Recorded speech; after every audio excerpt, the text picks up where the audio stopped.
Recording in progress. Welcome, everybody, to our second Saturday monthly poetry reading. Those of you who don't know me, my name is Dan Kerr. I have the privilege of being your moderator for this monthly poetry series hosted by Long Island poet Kathy Donnelly. We do start promptly around 11 o'clock. That's, one of these days I'm going to write a poem about good things coming out of COVID. And one of the good things coming out of COVID was that poets have learned to be pretty punctual. So we do start pretty close to 11 o'clock. If you'd like to read one of your poems, please just put your name in chat and we will make sure that everyone has an opportunity to read who wants to read. And if you're chat challenged between Kathy and I, we'll go around at the end and make sure that everyone's had a chance to read. But if you do want to read and you are familiar with chat, just put your name in chat. Please keep your microphone muted, so out of respect for the other poets, so we don't get a lot of background noise. We do believe feedback is a gift. So if you have any feedback, things that we did that you liked, things that you did that you didn't like, ways we can improve the program, just I have a very easy to remember email. It's danielbkerr@verizon.net. Please send me a note. Kathy and I have been hosting these things since 2000. It's been about 4 years now. So, but we keep refining it. So look forward to your input. Planned agenda, I'll get you started. I'll greet you. Make sure everyone kind of understands the terrain. I'll turn it over to Kathy, and then Kathy will read a poem and introduce our distinguished guest poet today, Hiram Larew. Then we'll do the open read, and then we'll bring Hiram back for a encore.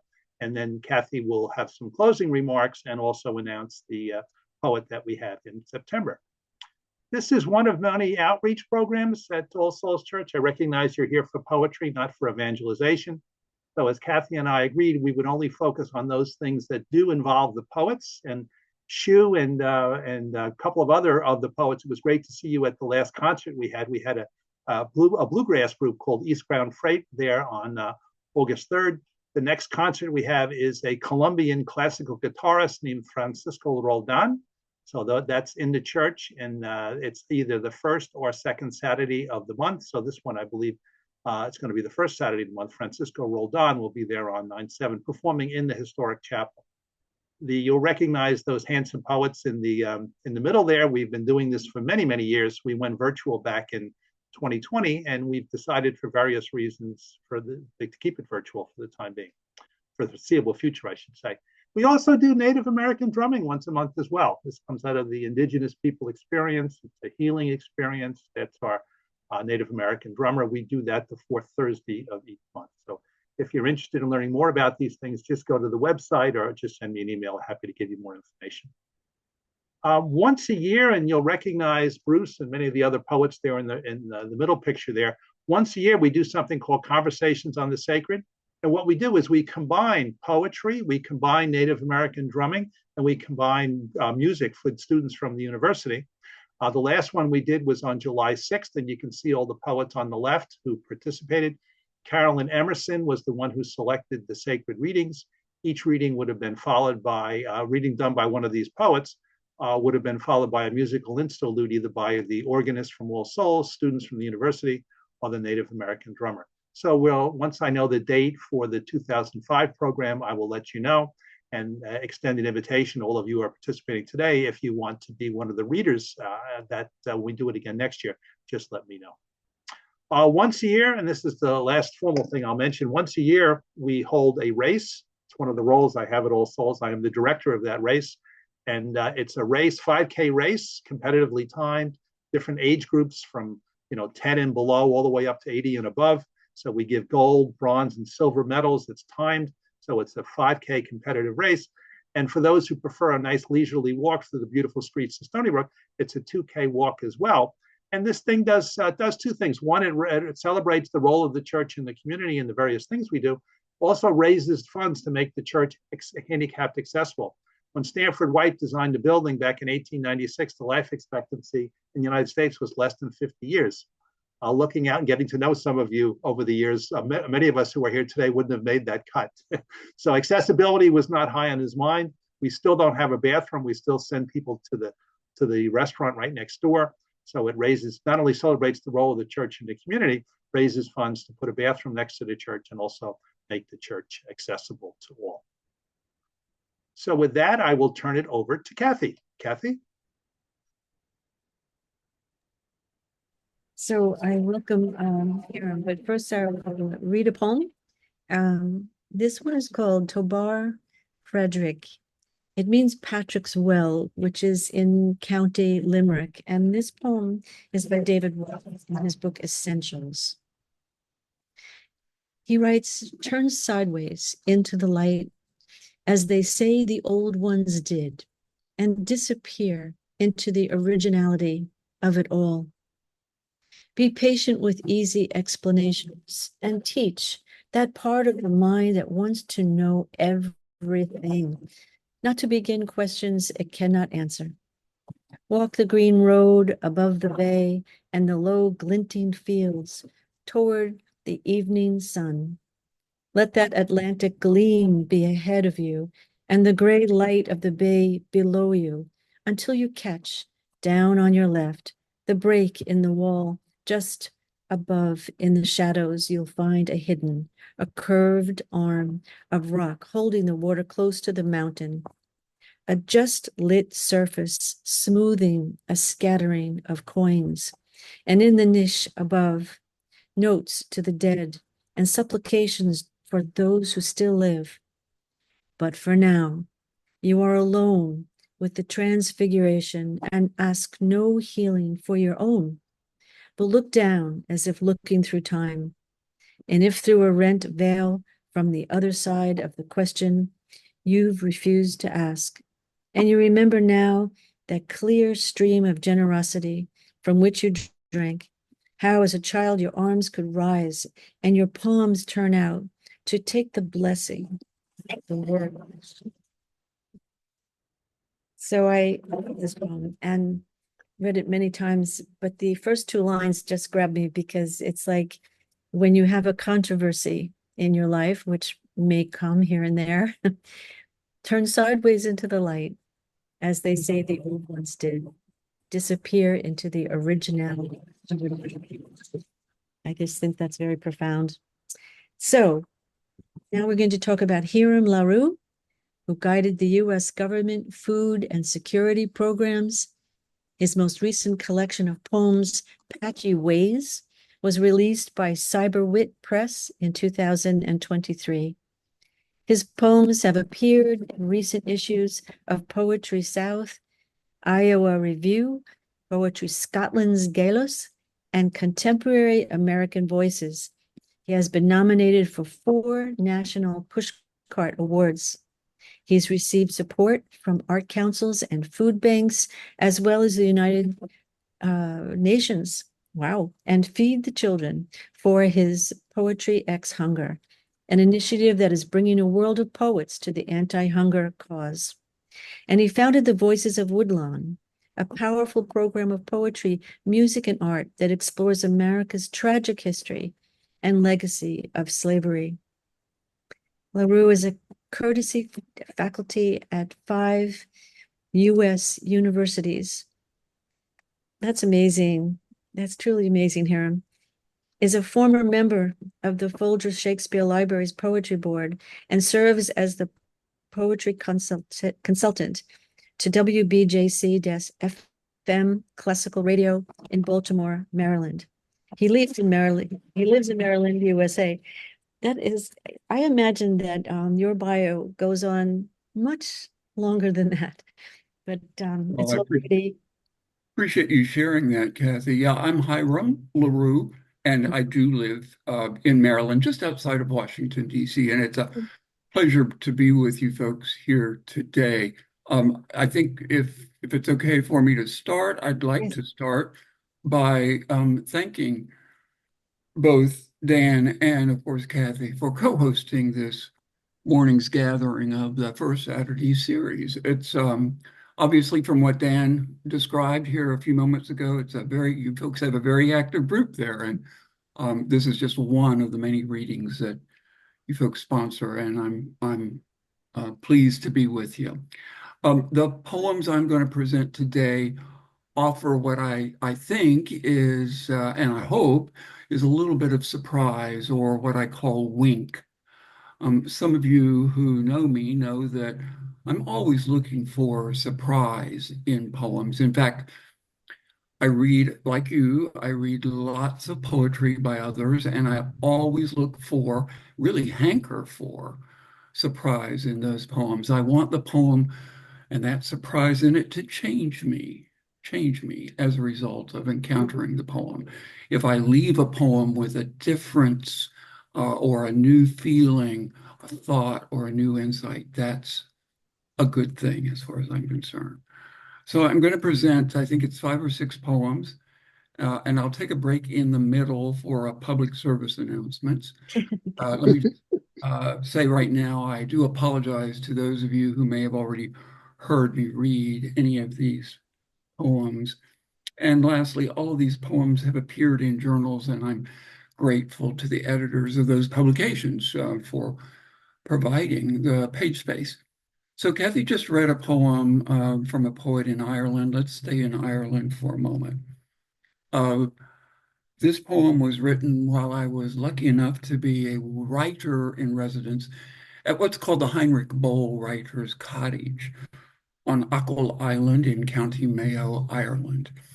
It appeared in a journal called the New Ulster, and then in my 2021, I guess that's the 5th collection, Mud Ajar. And it's a poem about love of place. The only other thing I'll say about it is the potato blight famine occurred in Ireland from 1845 to 1849. And to reach Achill Island from mainland Ireland, you have to cross Achill Sound. The poem is titled Achill Sound.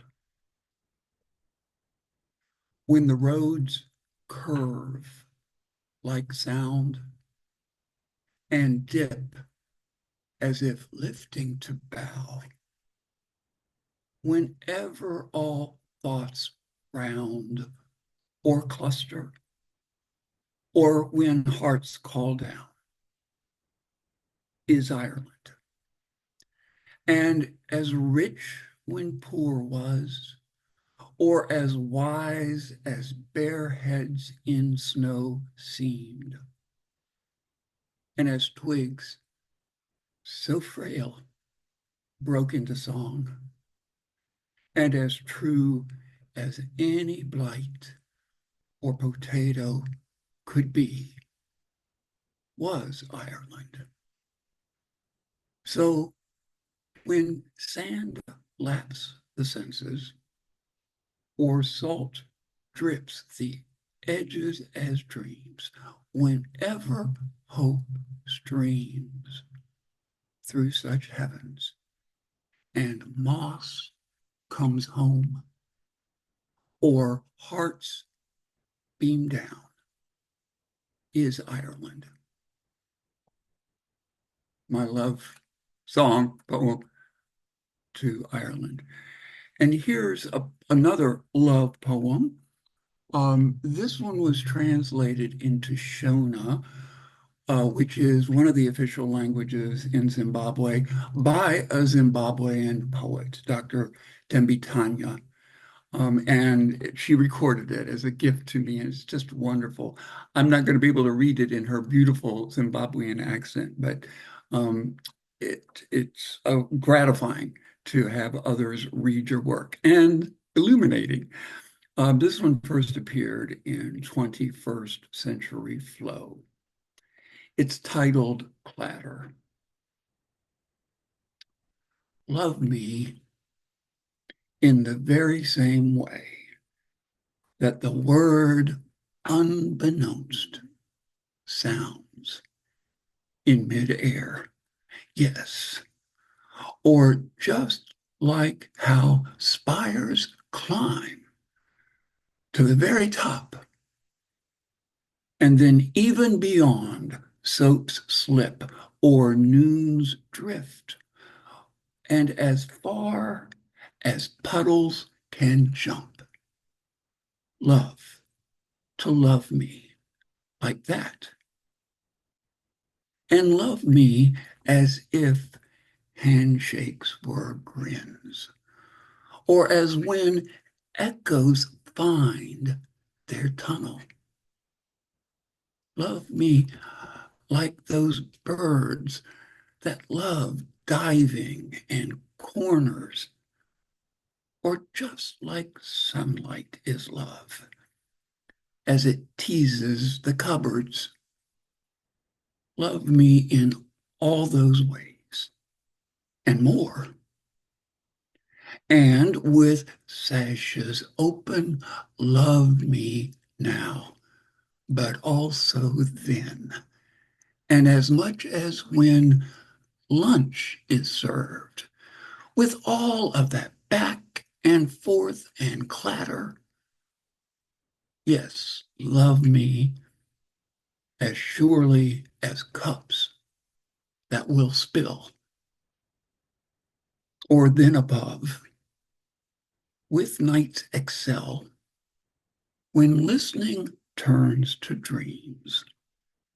Love me like the swirling din within the word abound.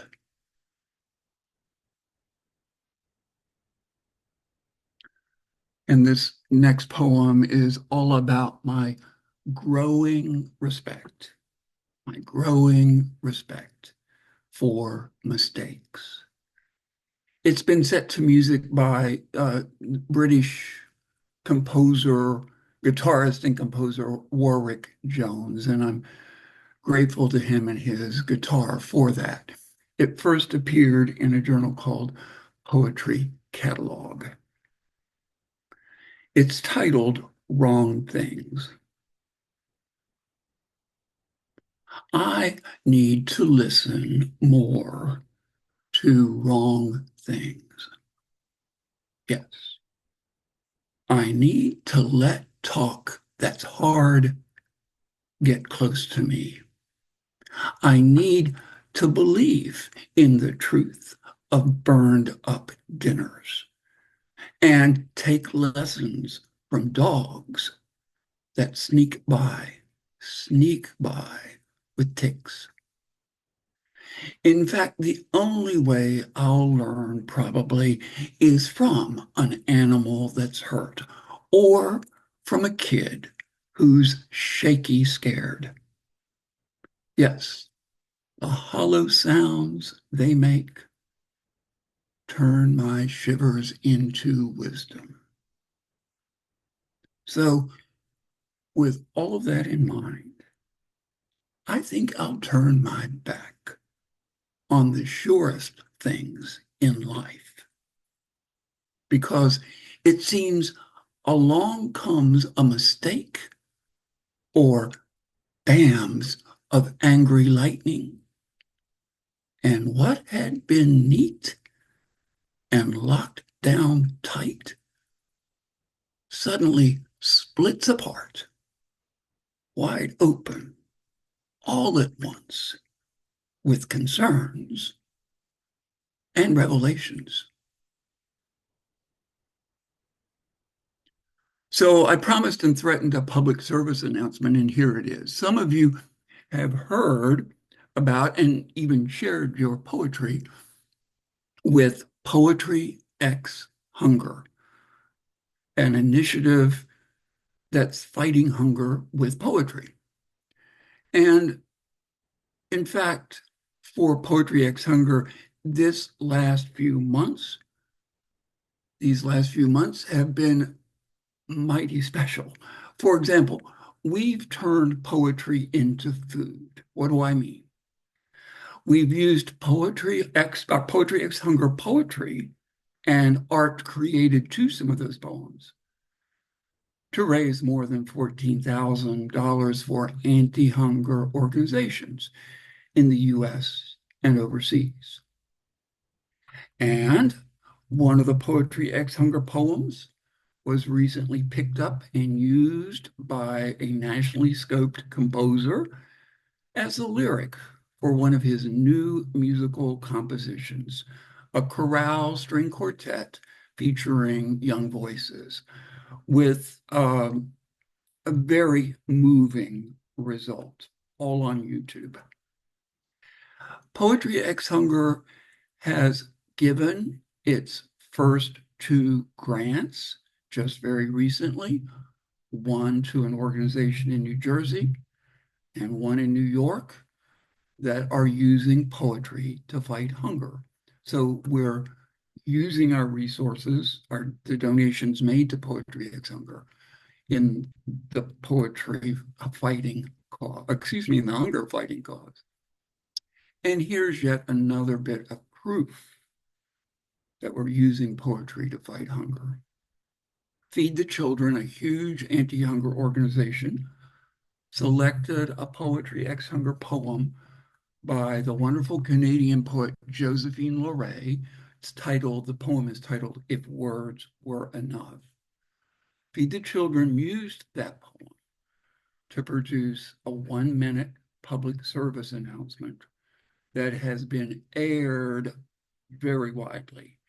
It's received about 150,000 views on YouTube, and it received recently 5 national Telly Awards, the awards that are given to such features.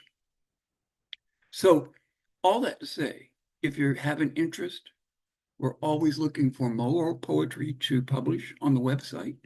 If you just go to www.poetryxhunger, that's all one phrase, poetry, the letter X, hunger, poetryxhunger.com, and look in the upper right menu bar. There is a drop-down menu there that has a very simple submission guidelines. So let me begin to kind of wrap it up here. This one is a reckoning with someone's passing. It first appeared in Hedgeapple, and it's titled In the Next Room Over. I'll bet you whatever you want that she won't make it through the night. And that's not being dreary, that's just being honest. So anything out loud she says, pay attention to. But especially do if you hear her coughing, or if you smell doom in the hay, or hear water gushing down drains, because she's preparing. Trust me, long, long ago, when things were as simple as that finger in your ear, she was a goddess, like smoke is in autumn. She was as pure as poured milk, or the fullest of apples. That was then. Now the situation is a gaspy fish, and the need to avoid and look away is deeply with us. But oh, will you just look here at this little frame? There we were once, posed under a tree, lined up like sparrows. She was the robin. So I tell you this with my heart for my throat. A cool, damp word is the least and most we can do for her now.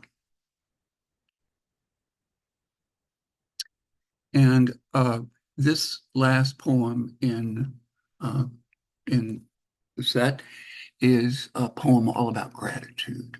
It first appeared in in Poetry Bus. It's titled Wilt or Stray. I am incredibly lucky. Even this haze knows it. Even my useless gaze says so in every way. To be where I am now, living like this, is like cherries on a branch. In fact, I'm not nearly grateful enough for this mud and for its reasons. Not thankful enough for fences down or kinked hoses. No, I don't deserve porches. In fact, I need to tip my hat in love and honor to every buzzing swarm that's coming at me, to any wilt or stray. And I should surely thank my lucky stars, my blessings, for what last night had its way with the row of beans out back in the garden. Thanks so much, Kathy. Thank you, Hiram. That was wonderful. We look forward to getting you Oh, back that was great. for an encore. Just a couple of little reflections here. Your beautiful, the richness of the poems and the places you took us. The opening poem in that that written in that cottage in Ireland. Just the love of Ireland, the blight of Ireland, and when the Morse comes home, really was a love song to Ireland. Beautiful poem, a clatter.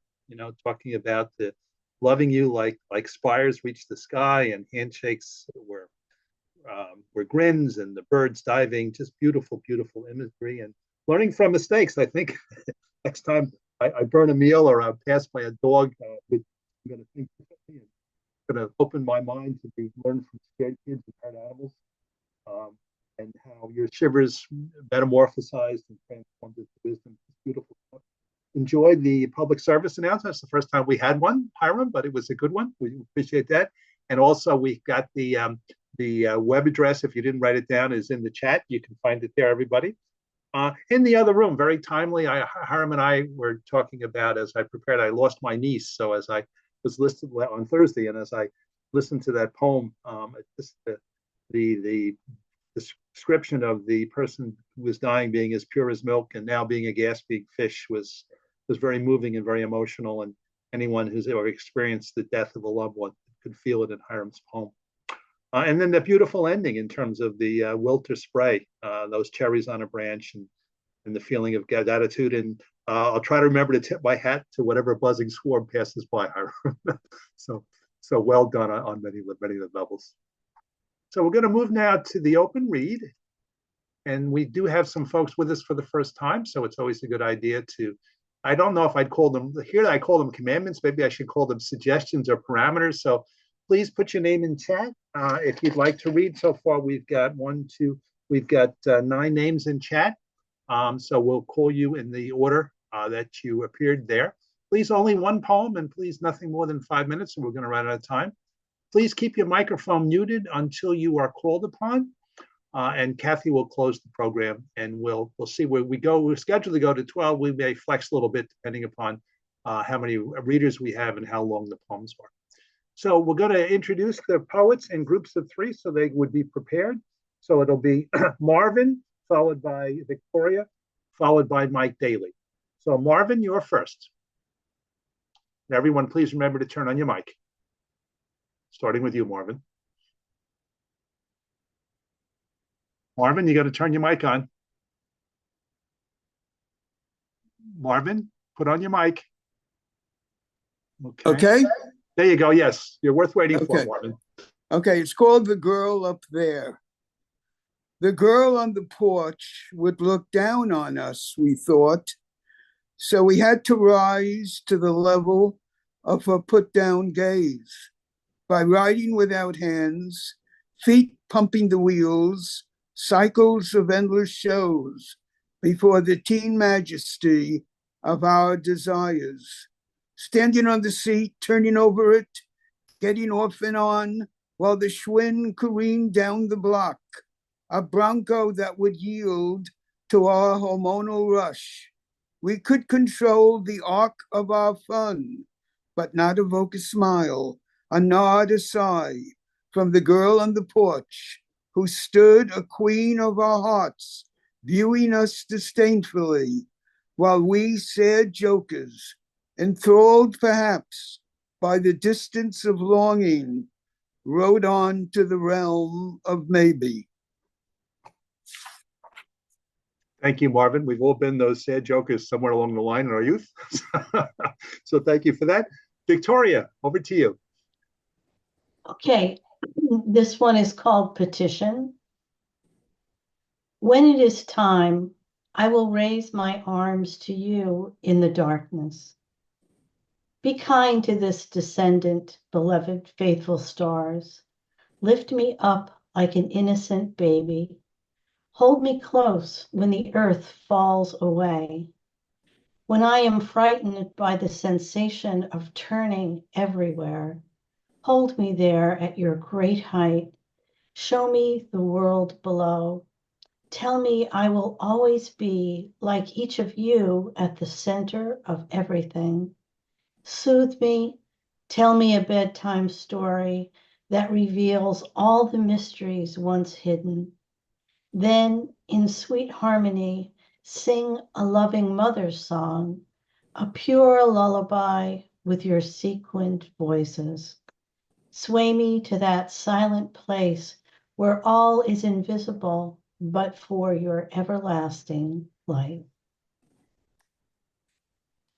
Thank you, Victoria. Could all use a bedtime story. Mike, great state of North Carolina. Good morning, everyone. This is a poem wrote last Sunday from a collection I'm putting together called From the Choir Loft. I sit up there and listen to the sermons and write a poem almost every week. This week, or this month, bread is the theme for the church. So this is called The Bread of Life. Lord of Lords, King of Kings, bread of life, to thee we sing. Let us bring your bread to others, brothers, sisters, fathers, mothers. Let us bring your bread to these. Let us be your servers, please. Your bread of life is oh so sweet. Love replaces mortal wheat. Let your bread then feed the soul of all who hunger to be whole. With that, Lord, again we say, let us be your bread today. Thank you. Well done, Mike. If you could email that to me, I've got to preach tomorrow, and the sermon that I'm giving is the bread of life. So I could, that definitely would appreciate a copy of that poem. It'll be on its way. That is fine. Okay, the next group of three is Marguerite, Maggie, and then Dan Kerr. So Marguerite, over to you. Thank you, Dan. Thank you, Kathleen. And thank you, Hiram. I'm going to be reading a poem from my new book called End Credits. This is called Looking Up.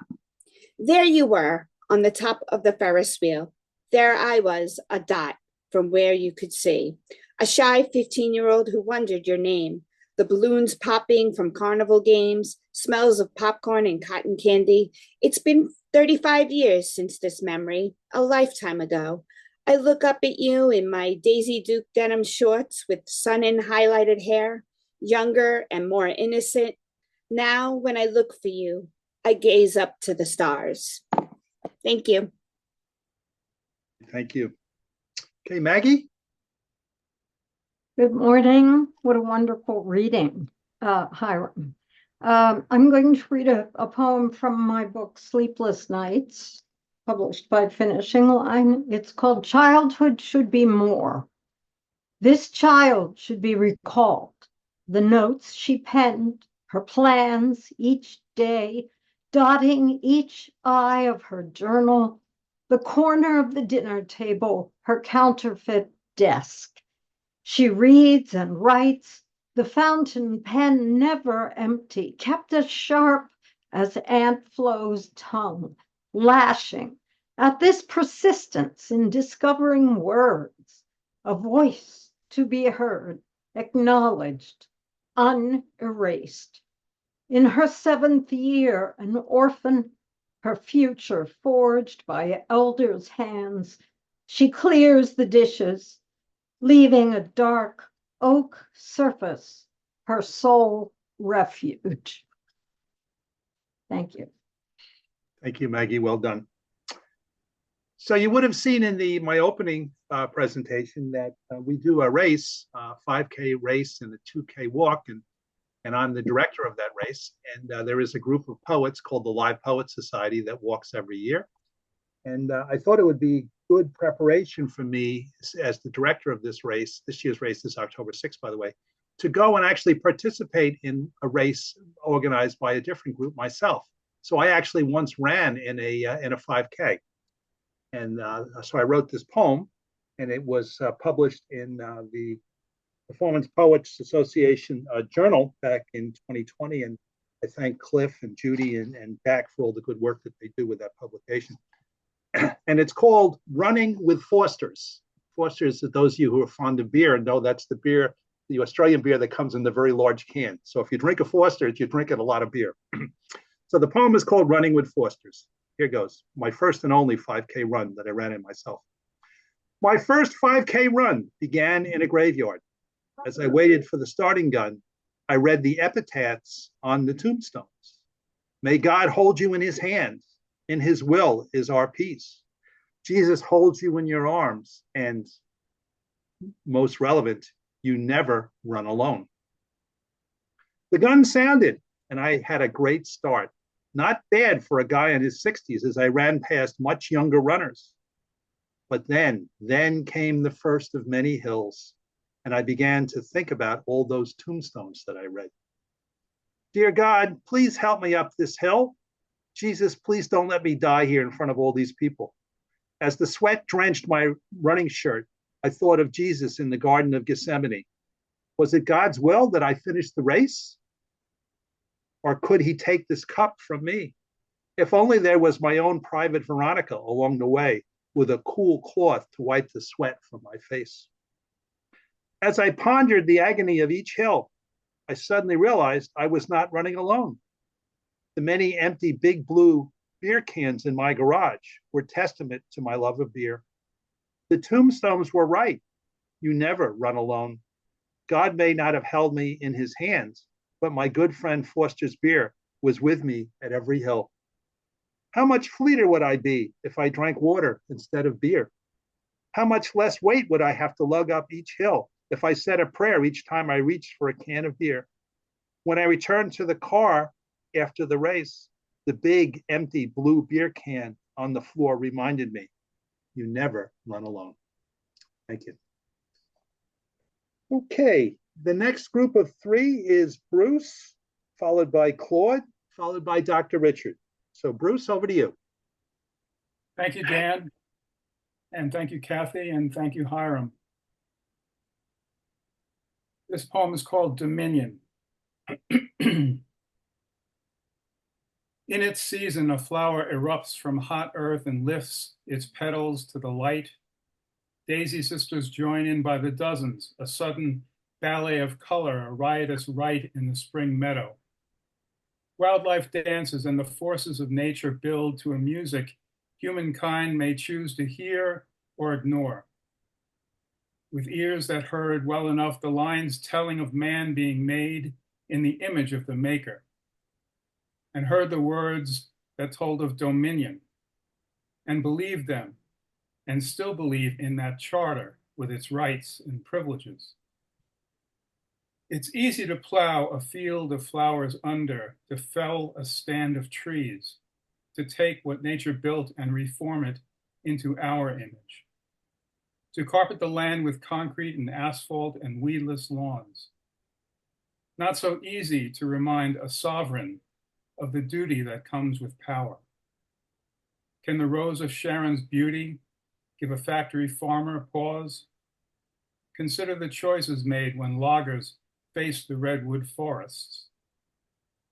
If we are the ladies and lords of creation, are we to be end users or stewards? Thank you. Well done, Bruce. Thank you. Claude, over to you. Okay. I'm a little incognito today. I didn't want you to have to see my face, so I'm behind the black. I had some skin cancer surgery, and I'm looking like a raccoon. So I'm going to read you a poem about a hurricane. We're talking about Betty before the reading started. Back in 1991, it was Hurricane Bob, which many of you may remember. I want to dedicate this to Paul Sidney from WLNG because he broadcast through the hurricane and all the days after when we had no radio, no electricity. So he did it with a generator and a plastic refers to cancer. After Hurricane Bob, people sometimes fail to appreciate the magnitude of certain happenstances that are milestones. They patrol around their land, minds filled with television images and repetitious pablum music. When the electricity is off for several days, no showers, no red range-top heat, refrigerator food rotting, trees across their driveways, they begin seeing what dependence progress has wreaked and the tragedy surrounding them. The main road is a mud slalom around tilted power poles and hulking oak trunks. The air is bleary, a curse of humidity, thunderstorms all night, no running water, rinse off in the gray ocean, chainsaws buzzing all day, giant sailboats washed against mansion boardwalks, new sand deposited on the endless shoreline. There was the hurricane of 38, the blizzard of 57, the plane crash of July 1996. Was this so monumental to compare with these major catastrophes?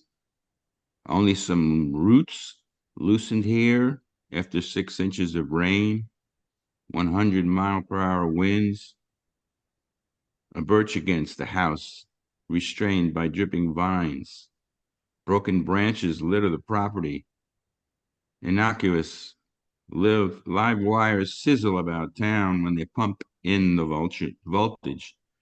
This wasn't that serious. Who died that I know? Only the blabbing radio station remains broadcasting on its auxiliary generator. A rich man's wife drowned when they took their craft into the eye of the storm. Stupidity congratulates the impractical superior. They recover in hospitals, shy on love and unadulterated feelings. Dollars coat intact window panes. The bulldozer brigades capture profits as the stultified morning realizes their survivalist wishes. Slowly, the crystallization creeps over the picture. This hurricane was terrible, a vindictive disaster. In a few weeks, leaves will prematurely brown. People will sense age's advance, with summer expiring and nature's purity dismally dashed, when its proliferation is so necessary to reverse suburbanization's anaplastic march through fading forests and chemicalized potato pastures. When will my electricity be turned on? The secretaries and the retirees cheep. Swarthy mold collecting on the tiles and sink. This calamity's history building to the still stagnant skies, while the citizenry mulls and curses at the lack of speed sustained by civilization's grooms. After Hurricane Bob. Well done, Claude. Well done. Interesting effect to listen to it in black and white almost. Right. It's in a storm. Dr. Richard, over to you. Good morning, everyone. Thank you, Hiram, for the wonderful poetry and for your fight against hunger. The poem is, I sing the works of man. I sing the works of man, In twilight, I walked the beach, watched gulls ride the sea wind. Light lingered towards a tardy dusk, sun setting fire to water. Silent above the clouds, made small by stratospheric flight, a jet traversed the arc of sky, a bright star in the east, and gone. Yet its contrail remained, a cursive line upon amorphous cloud and sky. What wonder that Shiva, that has shrunken the earth, brought all within day's reach, brainchild of dreamers who glimpsed a vision without fear and grasped it. Thank you, Richard. Well done. Okay, so we've got one more person that signed up, but don't panic. We'll get everyone in here. So we're going to go to Shu next. And Shu, it's great to see you at the and Bruce at the concert. We're going to go to Shu next, and then we'll go to the we'll get the other people who want to read, give them an opportunity. I see Virginia, I see your hand going up. So let's give her undivided attention to Shu, and then we'll pick up everyone else. Shu, over to you. Good morning, everyone. That's a great morning, and the poem that Hiram reads absolutely stunning. I love that you find surprises. I try to find that kind of surprise too in poems. Okay, today I'm going to read Summer Night. So I posted my poem on the chat so you can read. Summer Night. Cicadas chant in the shaded woods. Frogs croak by the pond's still edge. Raindrops linger on leaf tips. The fragrance of unknown flowers fill the air. A breeze kisses the sleeping lily good night. Fireflies glow with gentle grace as if the galaxy scattered on earth. Lost in nature's tender symphony, I forgot all that is mine. Thank you. Thank you, Shu. Well done. As I sit outside by the fire pit and listen to the crickets and the cicadas, I'll remember your poem. So let's, before we get to Virginia's reading, let's do this. Let's go around the gallery. And Kathy, I know you're going to probably want to read. Is there anyone else who didn't get a chance to read that wants to read? If so, please wag your hand or something. Okay, so we'll go to Virginia, the only one I saw wagging, and then we'll go to Kathy, and then we'll bring Hiram back for an encore. So Virginia, over to you. Can you hear me? Yes, we can. Oh, good. All right. This is my poem, and unfortunately, things haven't changed much since I originally wrote this at the end of October 2023. Pitiless cruelty resurfaces in the modern world. 1. A calm overview. What separates us from the Romans calling for the Christians to be torn apart by beasts? What separates us from the Aztec priest slicing out the heart of a captive tribesman? A humanist revolution and enlightenment unconstrained by religion, and laws to promote a human against king, tyrant, tribe, and mob, and universities to promote reason and science. Today the mob rules the universities, tribalism returns, and blood-soaked flags are hoisted in our land, while anti-American professors spew calls for annihilation of those refusing to bow. 2. Joyful dancing, joyful living. A young woman laughs, picking up the beat. 2 sisters rush forward to greet their friend. The 3 dance with grace, posing for pictures. In the village, a mother smiles at her year-old child, returns to preparing a meal, lifts the tomatoes to the sink, washing off the dust from her garden. A young man with tousled hair leans over rocks, with which he starts to build a wall to hold the sheep, fitting piece to piece without mortar, crafting beauty. 3. What rough beast. The heart beats erratically in the man, whose eye is bored out. The terrorists leave one eye, cackling at him, while they dismember his child, rape his wife. They believe in terror. They feel alive when maiming and killing. They behead a child with a shovel. They kill the father finally. A young terrorist begs to behead him. 4. Asylum U. From the river to the sea, chant the robotic youth, eager to be seen carrying signs against the Jews.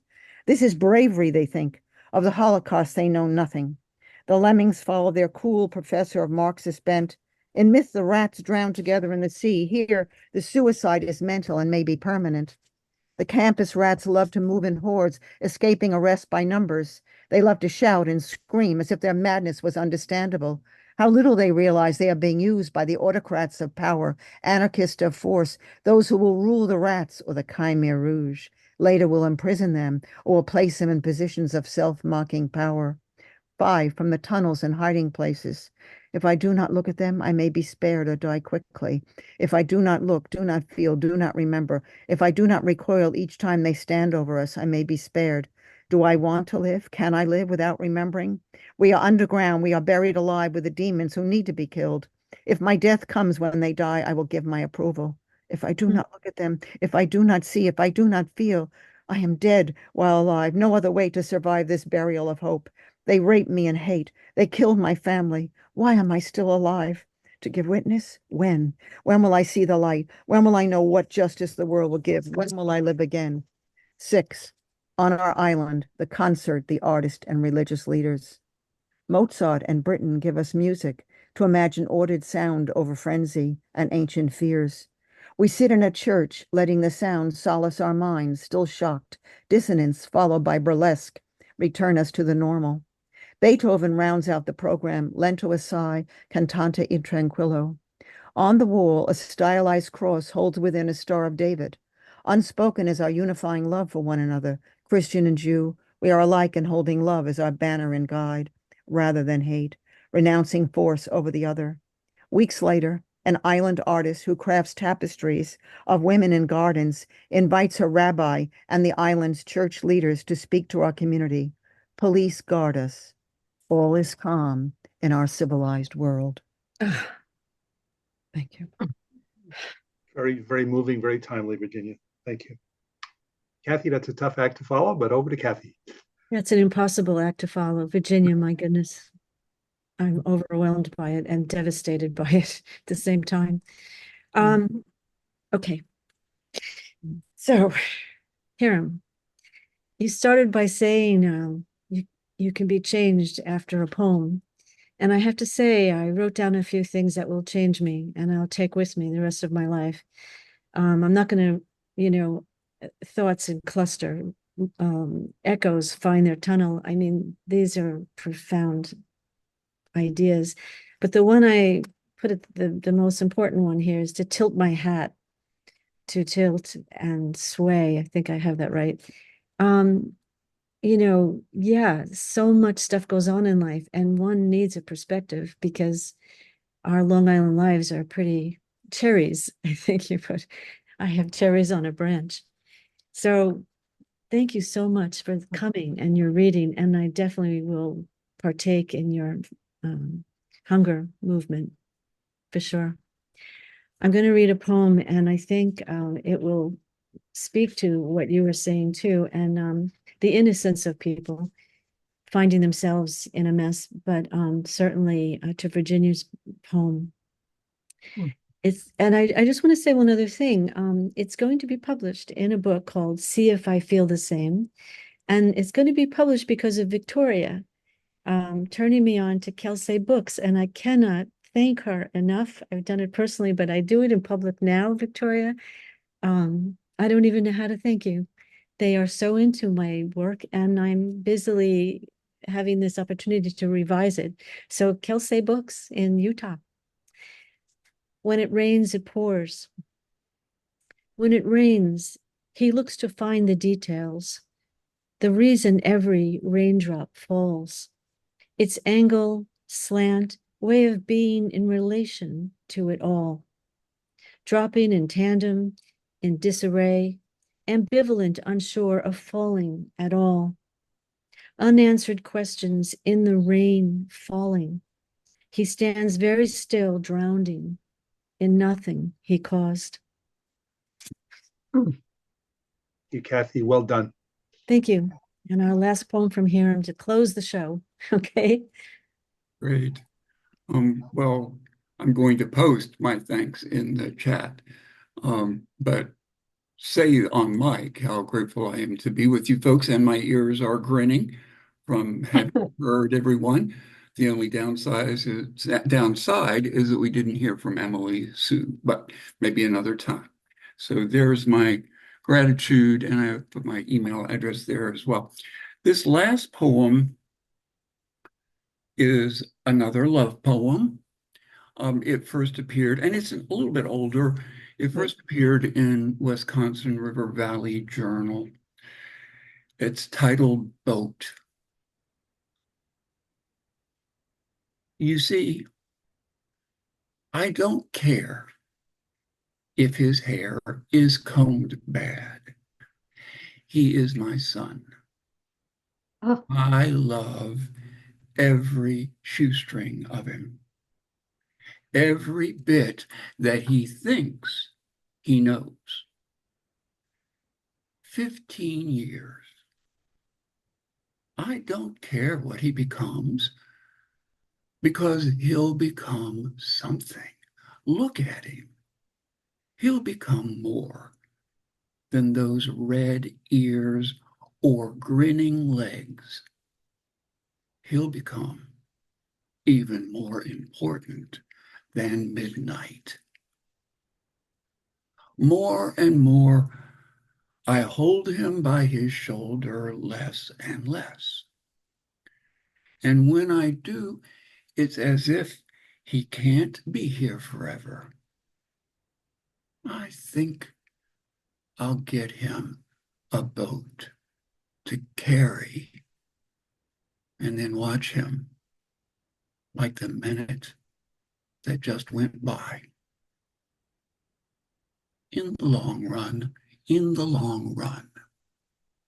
nothing I do will matter. I know that. But look at him, especially when he's reaching for something. There must be a whole other world out there somewhere that's missing him. Thanks so much to Kathy and to Dan. Thank you, Hiram. That was just wonderful. Great encore. Kathy, over to you for any concluding remarks, and if you want to announce the next poet. Oh, well, basically, Hiram, I can't even say enough to thank you for your marvelous, marvelous reading and your tribute to your son. Fabulous. I have a son. I'm going to send you a son poem too. We love them no matter what. Yeah. Next month, we have someone familiar to just about all of us, and that's James Wagner.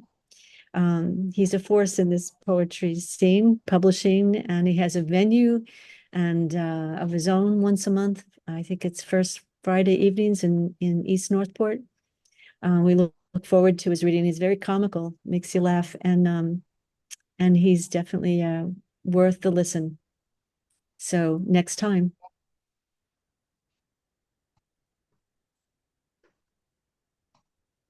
All right, I think that concludes. Yep, I just want to stop the recording.